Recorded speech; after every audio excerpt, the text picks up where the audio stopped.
Hello everyone, this is Matt Grant from MarketingProfs. Welcome to today's seminar. Before we get started, I'd like to take a minute and thank NetProspex for sponsoring today's broadcast. NetProspex is the smarter B2B data partner, helping lead generation professionals increase revenue impact through database management. Thousands of B2B organizations rely on NetProspex to acquire targeted prospects for marketing campaigns and sales pipeline. If you're on Twitter, be sure to add hashtag B2B Data to your seminar-related tweets during or after this broadcast. Okay, today's webcast is the state of B2B marketing data, and our expert is Mary Beth Ross. Mary Beth has extensive experience developing award-winning programs in sales enablement in organizations, both large and small, and has a keen understanding of leveraging data to drive demand. She's currently the Vice President of Marketing at NetProspex. We're very excited to have Mary Beth here to present today. Let's go ahead and get started. Mary Beth, please take it away. Thanks, Matt. It's a pleasure to be here. I'd like to kick things off by a quick review of the agenda. So that is up on your screen. And basically, I'm going to start with some quick opening that explains how the report came to be, the health scale that's used within it, the process itself, and who participated. Then we'll talk about 4 best practice areas, which you can see on your screen here. We'll introduce each one of those and talk about each one of them individually. I'll offer some tips towards the end about fundamentals for improving data quality and things to consider. So on your screen, what you see are 3 statistics that I thought were important for us to start out with. So these are 3 of the more compelling stats that I've seen relative to business-to-business data. So the first is more than 60% of companies had an overall health scale score from this process of unreliable. The second is the report showed 80% of companies have what we could call risky phone connectability. And the third statistic, which many people have seen out there on the street, is that 25% of the average B2B database is inaccurate. And really, that's the reasoning behind why we wanted to do the benchmark report itself. So let me get into some details about how that actually works. The B2B Marketing Data Benchmark Report is based on the NetProspex Data Health Scale. And you see that on your screen. It's meant to provide a standard foundation for the uniform evaluation of any company's B2B marketing database. And we measure on this health scale across all 4 of the best practice areas, which I will introduce in a moment. And we give an overall score on this scale. As you can see, it's a standardized 1 to 5 scale, with 1 being characterized as risky and 5 being characterized as optimal. Risky database is clearly less marketable than an optimal database, which is considered more marketable. Now, how did we come to this? Well, the scale is actually built on our analysis of over 100 million records using this process. And we also spoke with many marketers and thousands of customers to develop a view into what standard should be. So this combination of primary research to establish the market standards, coupled with the results of our assessment tool known as the NetProspex Data Health Scan, helped us to statistically determine the ranges. And that is how we came to get all of the data that you'll see from here on out. So as I mentioned, it is a standardized 5-point scale from 1 to 5. A decimal number, we only talk about decimals when we're talking about aggregate data across many companies. So if a group of companies were looking at their data point, you will see a decimal point number, and that would indicate that they're somewhere between 2 of our different stages. And we'll talk about each one of those individually. Overall, our findings showed that the average health scale rating, so this is across companies of all sizes and across all 4 of the best practice areas, was 2.7 out of a possible 5. So that aligns with our unreliable rating. And if you look at the bottom chart, that shows you the distribution of all of our participants across the health scale. So what you'll see here is that none of our participants performed in the optimal category overall, and none of them performed in the risky category overall. The bulk of participants fell into those three middle categories. Now, as we look at the individual best practice areas, there are going to be people who fell into the risky or optimal categories in specific areas. But overall, what the data indicated to us was there is definitely room for improvement as it relates to B2B marketing data. So let's take a look at who actually participated in this process. So as I mentioned to you, the process is called the Data Health Scan. So it's a free service that NetProspex provides. We've provided this process across millions and millions of B2B marketing records for oodles of customers. Participating companies in this process included companies of all sizes. So the first graph that you're looking at here shows the distribution based on company size. In addition, we had, as the top three industries represented, folks in business services, telecommunications, and software. We literally had every industry represented in our data pool. And some of the other significant industries are also noted. Now, in terms of the types of files that were submitted, we took two different types of files from participants. The first was what folks consider customer files, so files out of their CRM systems. And the second type, which represents 59% of all the files, was prospect files. And this is what we characterized with them as marketing data, so out of their marketing automation system, for example. So let's get into the nitty-gritty, because I know that's what you guys want to get down to, and we'll talk about each one of these individual areas. There's 4 best practice areas that we're going to cover today. The first is record duplication, which is defined as the incidence of repeat records in a B2B marketing database. Then we'll go on to discuss record completeness, which is defined as the existence of data populating specified fields. And we based that, I'll show you exactly how it's defined, but it's based on standards for multiple methods of contact and standards for basic segmentation and lead routing. Third is email deliverability, and that's simply the measure of whether an email is able to reach its intended recipient. And finally, our fourth best practice area is phone connectability, which is defined as the ability to reach a contact using the specified phone number in the record. So NetProspex believes that these areas of B2B marketing data best practices provide a really good foundation for effective demand generation, and they offer a nice framework for ongoing efforts to manage marketing data. And we use our report, within our report these 4 areas as the platform to present our key findings. And with that, I'll begin speaking about record duplication. So redundant records and information cause databases to become bloated. It increases record storage costs and maintenance costs and efficiency, and can introduce risks of duplicate sends. It can impact lead scoring routines when behaviors are tracked separately in different records when they're actually for the same contact. It clouds the ability to accurately calculate ROI for marketing programs and to correctly identify returning customers. The result is wasted budget, redundant behaviors in marketing and sales teams, and this ultimately affects your brand reputation. When duplicative sends occur or duplicative calls occur, customers and prospects can get annoyed.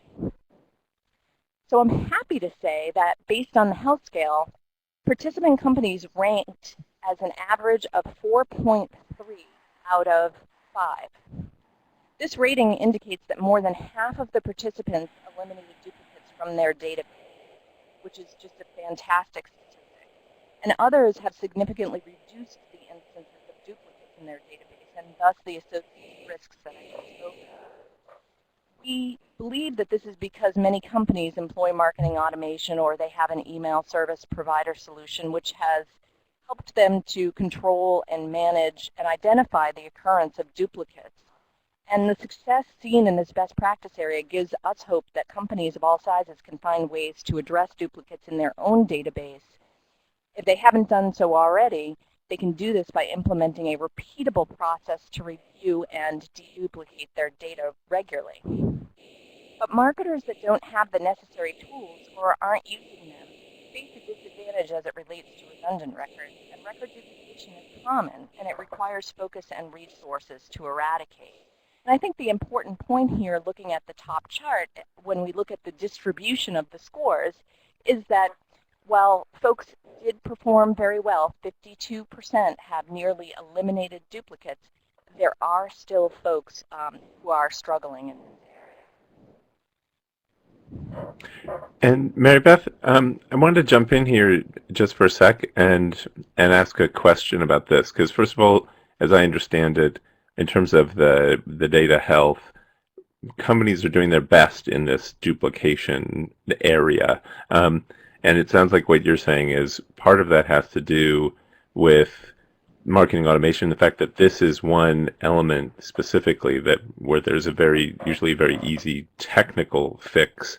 Are there other things that the companies are doing to prevent the occurrence of duplicate records in the first place, for example?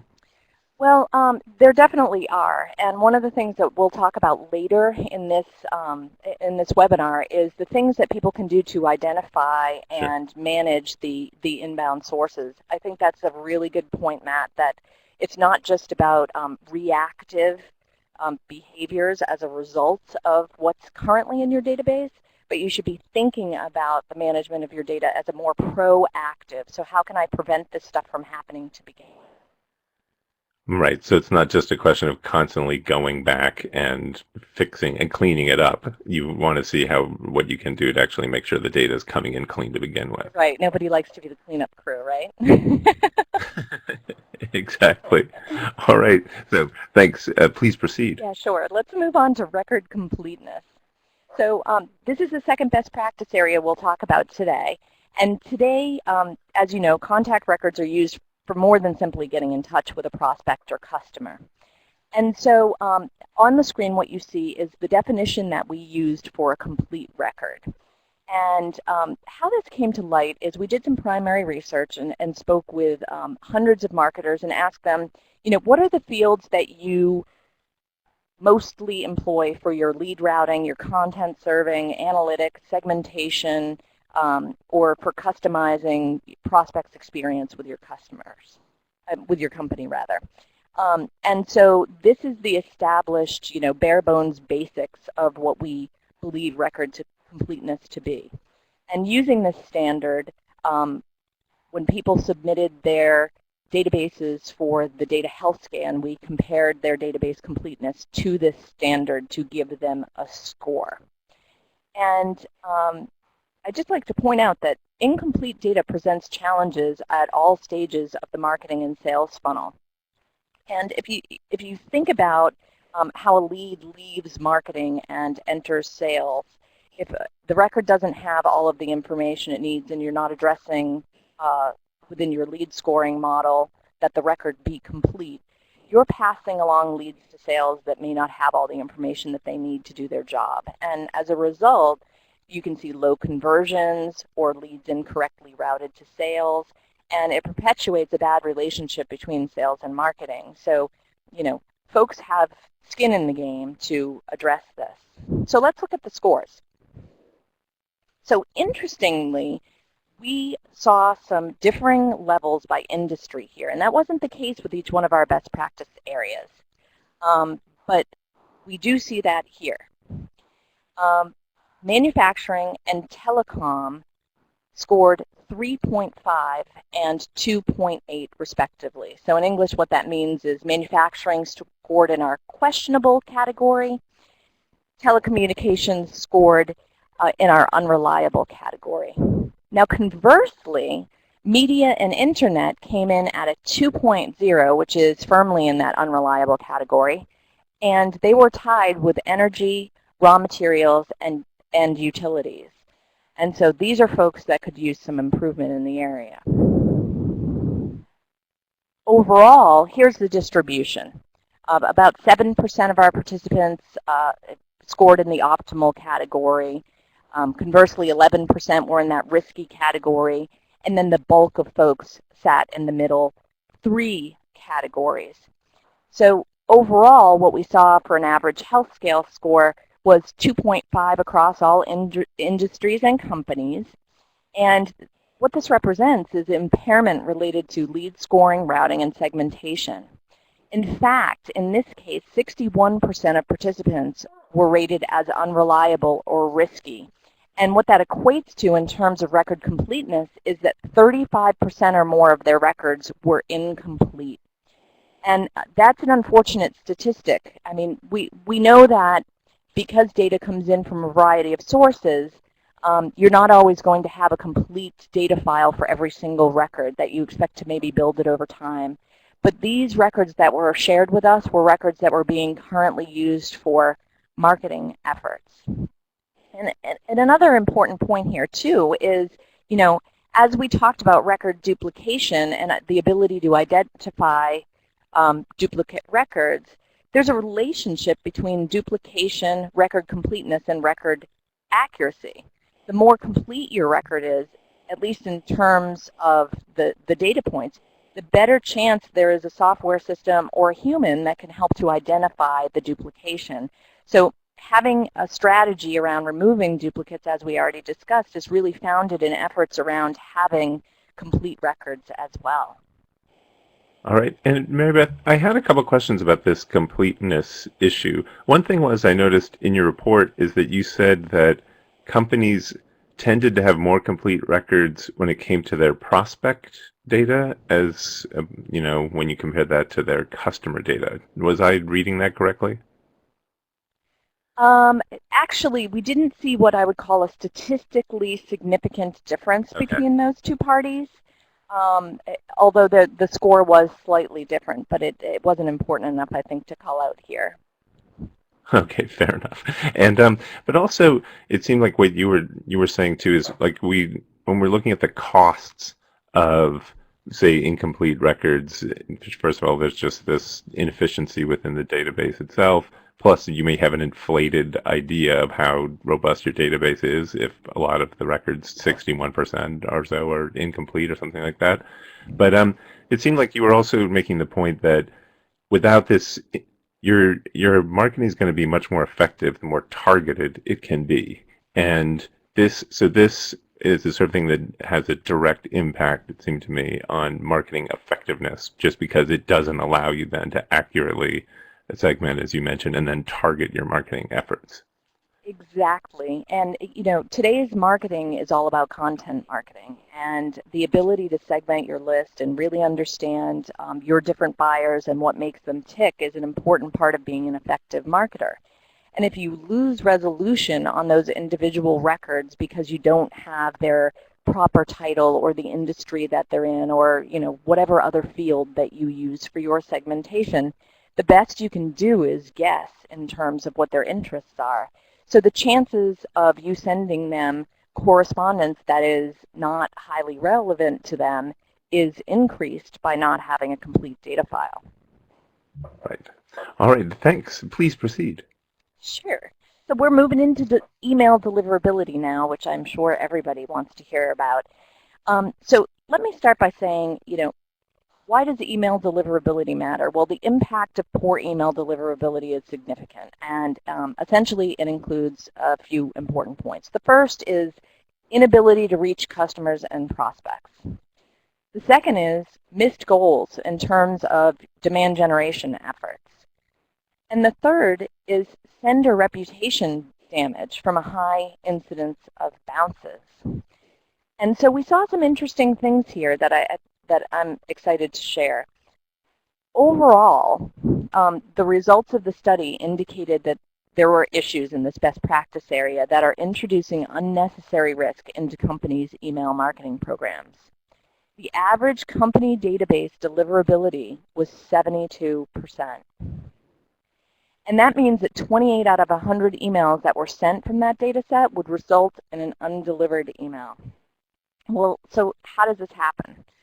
As contact records are coming in from a variety of sources, they tend to degrade over time, and estimates are anywhere between 2 and 3% per month.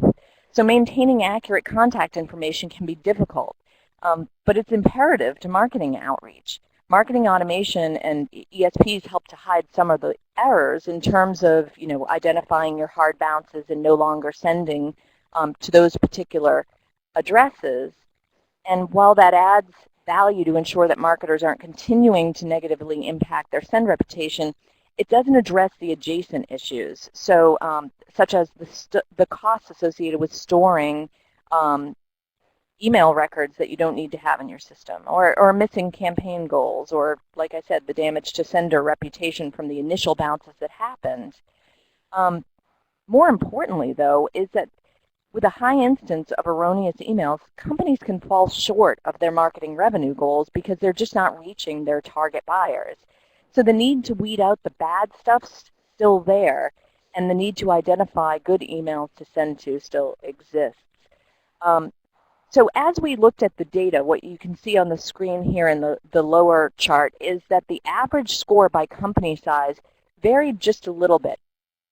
The mid and enterprise-sized companies demonstrated a little bit more unreliability in their email than the small companies did.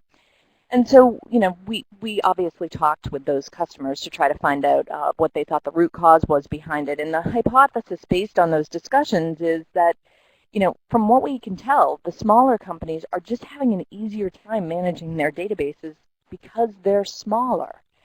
And I think that's an interesting point, that as companies grow, the management of data becomes more difficult for them.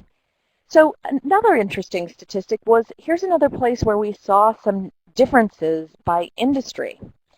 And here we saw manufacturing perform firmly in our functional category, which equates to an 88% deliverability. And then media and internet, conversely, fell into our risky category at 64% deliverability. And so we actually talked to those folks as well, of course. And what we learned was that the turnover rate in manufacturing isn't as high as it is in other industries. And so for that industry, they're having a little bit of an easier time managing that data than some of the other industries are. And I'm not so sure that marketers are always thinking about what the turnover rate of their customers are, and that's an important point to ponder. So overall, here's the scores. You can see we had distribution across the health scale. Certainly, very few people, 4%, landed in that optimal bucket, with the preponderance of folks right in the middle of the scale. Not surprising to me at all. The average health scale score was 2.8, so that aligns with unreliable. And another interesting statistic would be that 41% of respondents reported email deliverability below 70%. And that just does not make for effective outbound marketing at all. And overall, I'd like to point out that the scores that we saw in this category ranged, and this is across company size and industry. It ranged from 1.75 to 4.5. So that's a pretty broad range. Right. Yes, and I was wondering, Mary Beth, so you talked about the issue of turnover in manufacturing. I was wondering if we're looking at different industry segments, that if you saw different types of buyer behaviors in terms of their willingness actually to give to give their email address when completing the forms and things like that. That actually wasn't part of that study, but I do think that's truly an interesting topic, and I know it's a challenge for a lot of marketers, which is why folks are using form append solutions and also progressive profiling to try to obtain that information, rather than trying to ask for such a highly valuable piece of information on the first send. Right, or I wonder too, like a lot of times if people just, they give their Mickey Mouse at Disney.com kind of email addresses and things like that. Or people even I know have specifics, what they consider their spam email address, that what they use for signing up for things and things like that. But it sounds like that wasn't exactly what you were looking at in terms of this study. it wasn't part of the study, but I have seen statistics that show that there is a very high rate of people using those kinds of accounts or giving a false information as it relates to email deliverability. And I imagine that not having rigorous processes to identify those and pull those out is part of the reason why we saw such abysmal scores in this area. Right. I was wondering too, with the issue of the average of 72% deliverability, is there just like I don't know, a sense of resignation on the part of organizations that they just accept that this is the state of things and that there's not much they can do about it, so everyone just works around the fact that, yeah, 28 out of every 100 emails doesn't meet its target? Well, I hope that's not the case, Matt. I think I there's know a it's kind better of sad. way. Yeah, it really is. So there's a lot that folks can do to improve their data if they're willing to put the time and resources to it. And right at the end of this webinar, I'll actually review a step-by-step way to kind of get started on that. But I think the overall story here, and we still haven't done our last best practice area, but I think the overall story is that this just isn't good enough, and it's time for marketers to realize that my job is to generate leads for my business, and the tools that I'm using to do that may be impairing my ability to be successful. Right. All right. Well, let me let you get on then to the fourth best practice area. So the fourth best practice area is phone connectability. So consider this. The average phone connectability of the databases that we analyzed was 42%. So that's an indicator that on average, more than half of the contacts in those databases could not be reached at the phone number that was included in the record. And so this is an important point to talk about in terms of lead leakage in the sales funnel. This kind of lead leakage in the sales funnel equates to lost revenue, and it presents a considerable risk to companies. It's a significant problem simply because if you can't talk to your buyers, chances are you can't sell them anything. But when you contemplate the relationship between sales and marketing, it's easy to see how frustration in lead management can ensue when a lead arrives with erroneous phone information. If a salesperson keeps getting leads from marketing and the phone numbers continue to be wrong, one of two things will typically start to happen as a pattern. The lead will either start hastily being marked as unqualified, or on the flip side, you've got a salesperson who's spending time doing the research to find the correct phone number information. And you know what? This is done at a much higher cost. It's their salary cost. It's a much higher cost to the business than the low cost of some of the data verification or enhancement options that are out in the marketplace. And in addition to the unnecessary cost, incorrect or missing contact information tends to reflect poorly on marketing in terms of perception of the lead quality that's being passed. And so it can start this like chicken and egg thing where sales just stops calling on the leads or stops trusting that the leads are good. And it's very detrimental to an organization when that happens. So the average score across all the companies was 1.2. But we saw an interesting thing here in the lower left-hand corner. Companies in the mid-size range, so that 25 to 250 million range, had an average score of 1.1 in risky. They performed a little bit lower than everybody else. And when we spoke with them to find out why, the story that we heard was, we have explosive growth in sales and hiring, and our data volume's growing like crazy, and we have all this stuff that we need to do, transitions and growing pains and such. And really, the data quality thing is on the back burner for us, and it reflected in their scores, and I think that's an important point to make. In terms of scores across the board, we saw scores that ranged from 1.0 to 1.5, so the best score really was not very good at all. Phone connectability definitely appears to be a major challenge for B2B companies, and with that average health scale score of 1.2, that's risky in our terms. It represents 80% of those surveyed had a phone connectability of less than 50%.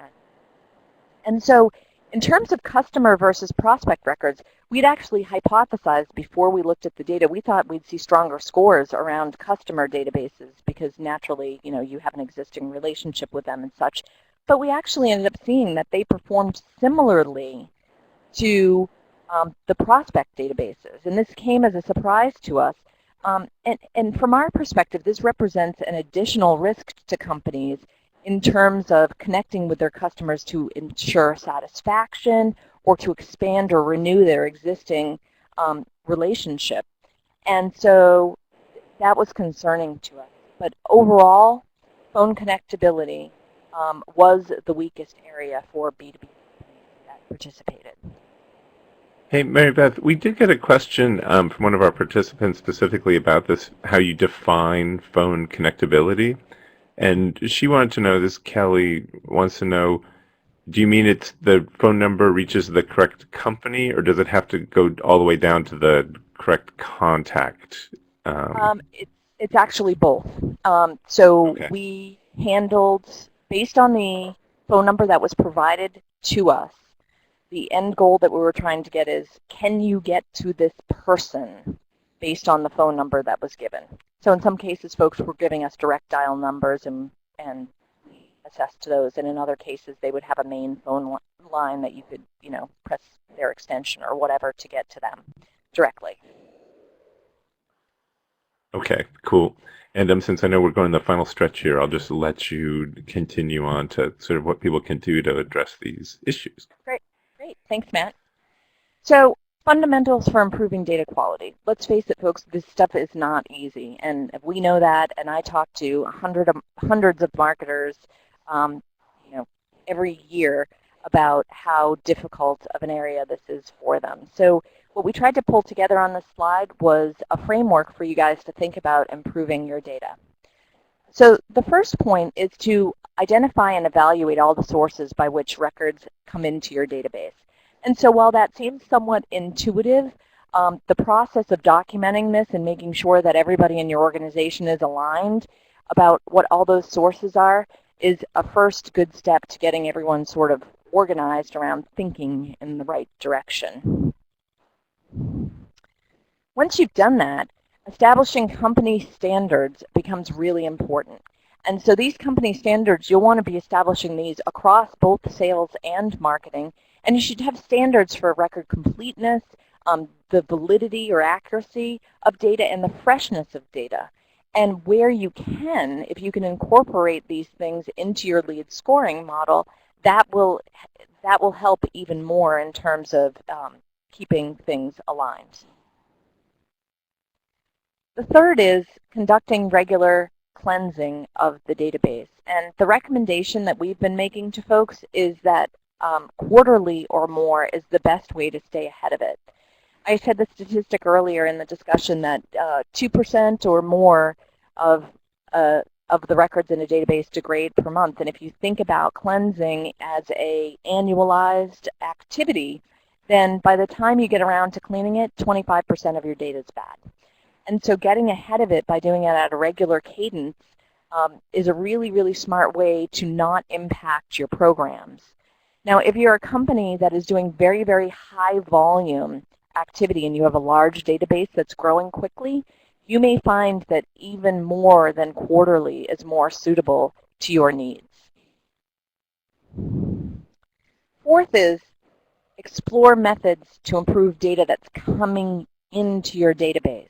And so we were talking a little bit about this earlier. There are lots of products out there. There are registration append services. You can use input masks on fields like having the parentheses and the dash for a phone number already in the field as a mask to help keep things accurate. Drop-down selections also help to standardize around certain data points. And progressive profiling is a good way to try to improve the data that is coming into your system. And there's best practices associated with purchasing list data. Many, many companies purchase data, and an important thing to consider when purchasing data is that there are varying levels of data quality out there. There are tons and tons of vendors in this space. Obviously, NetProspex is as well. But make sure you ask the hard questions. Make sure you understand where the data is coming from, and make sure that you understand, too, what the processes are that are being used by that vendor to ensure that the data is of high quality. What kind of verification services are they using, and how often are they doing that? And last but certainly not least, ensure that they have some kind of replacement policy so that in the event that you do get a piece of data that has a bad email address or a bad phone number, that you can get a replacement credit for that. And the last point, which I sort of made earlier, is about monitoring your database growth and health regularly. So your database grows. Some companies grow faster than others, and yours may even begin to grow faster because of a lot of good activity going on. You want to make sure that you stay on top of that growth and you understand how fast your database is growing so that you can adjust your cadence for maintaining it, either assessing it or cleansing it to be appropriate to that growth. So hopefully you found those helpful. I wanted to wrap things up with a why should you even care about this slide. And you guys might be familiar with, there's a white paper that was written recently by Serious Decisions called The Impact of Bad Data, which I think is a great piece.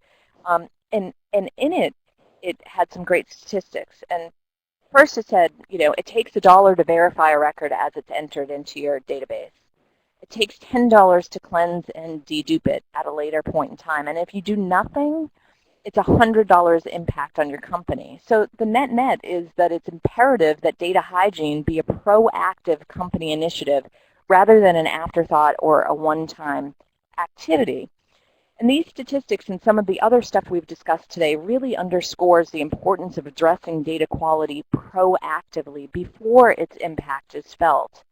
By working to adopt data marketing management best practices, companies will be better positioned to avoid risks and impacts like falling short of revenue goals because you can't get to your target buyer, or the leads fall out of the funnel, or they're being marked unqualified because of bad data. Damage to brand and sender reputation that comes from poor email deliverability or redundant outreach from your company. Financial impact from increased record storage costs, inefficiency in your system, or costs associated with duplicate sends, such as direct mail. Limited segmentation, low conversions, and incorrect lead routing as well. The good news, guys, is that marketing technology is evolving at breakneck speed, and technology provides marketers with unique opportunities to establish ongoing practices for managing their stuff regularly. And while companies participating in this study show opportunities for improvement, the attainment of healthy data is within grasp for companies that are willing to invest the time and make a difference with their data. And so I think that's the feel-good story that really comes out of this, is that not everyone performed horribly across all areas. There are people that are doing things well, and that should give each of us hope that it can be done right if we put the rigor to it. Last, I'd like to introduce the benchmark report itself. You can see the bit.ly link on the screen. Sorry about that, guys. The bit.ly link is on the screen. Feel free to download the report for your own reading. We certainly hope you'll enjoy it. And I'd like to thank you for having us today. All right. And thank you, Mary Beth, for that. First of all, for ending on a note of hope after a presentation which really highlighted, cast a glaring light on a real problem that companies are facing.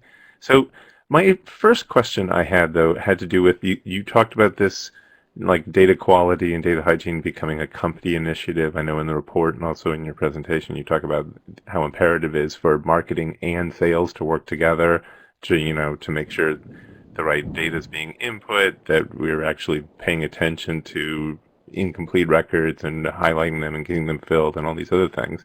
So my question was, in organizations that are actually tackling this, where does the impetus come from? Sort of who leads the charge? Who ideally should own this process of of fixing the data and setting up systems to ensure proactively in the future that the data quality continues to get better and better? Yeah, that's a great question. So more and more companies are beginning to add this marketing operations title. And I've heard that it is the fastest growing marketing title today.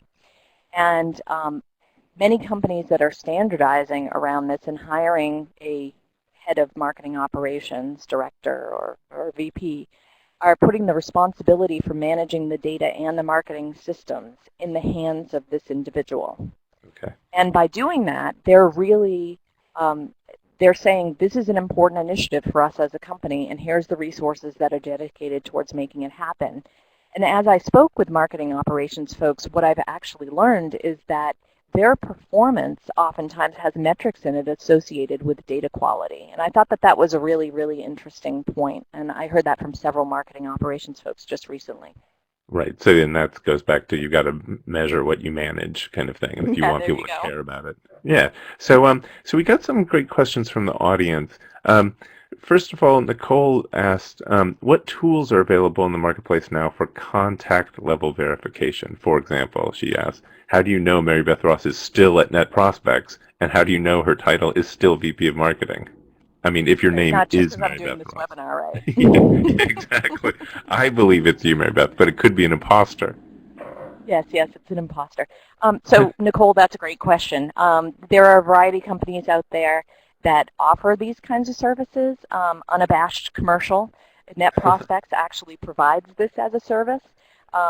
And how we provide this as a service is we have this data health scan that we provide free of charge. So companies interested in knowing the health of their database, on the last page of the benchmark report, which you can easily download, you can request to do a data health scan, and that will tell you about the current state of your database. And if you're looking to clean up, verify, remove, append, enhance in any way, we can help you with that. All right. And we did actually, and that was fine for the unabashed commercial. But someone did ask very specifically, is there a minimum list size that NetProspex uses for the health scan? Or yeah, is there a limit? There is not a limit to the number of records. The system that we're using can take up to a ridiculous number of records. But for folks who do want to submit and do a health scan, we do recommend that your list be big enough, if it's not your entire database, that it be big enough to be statistically representative against the size of your database. All right. And I was wondering in companies, so obviously this is a real issue now, not just you, Serious Decisions. Everyone's kind of pointing to these data quality issues.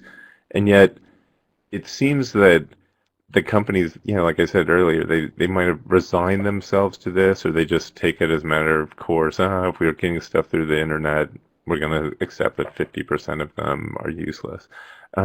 I'm just wondering what companies should do to determine what their tolerance for incomplete records or email deliverability should be, and yeah, and on some level, how do you kind of move that up? Because obviously you want to make sure your tolerance is relatively low ultimately for these things. But what are the kind of business decisions that people are making to say, this is acceptable, that 28 out of every 100 emails isn't hitting the mark?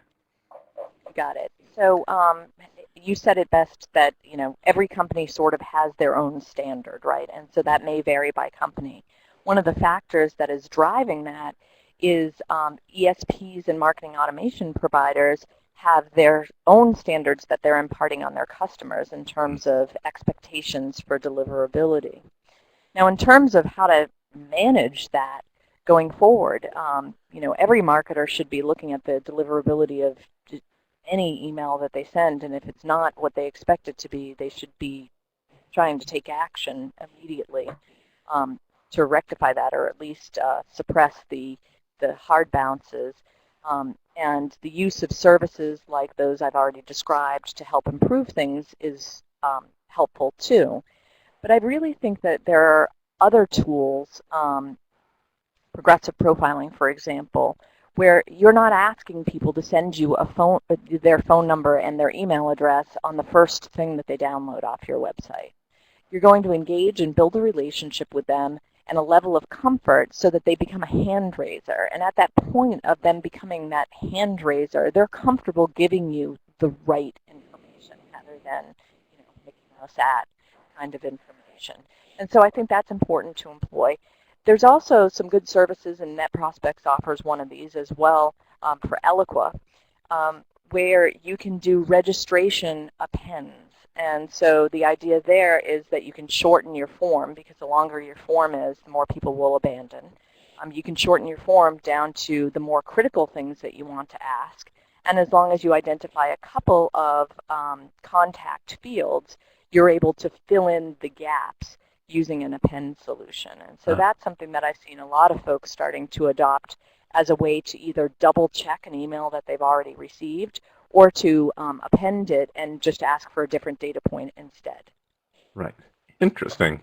All right. Well, Mary Beth, that's all the time we have today. So thanks again for this really great presentation and for NetProspex for actually doing this research.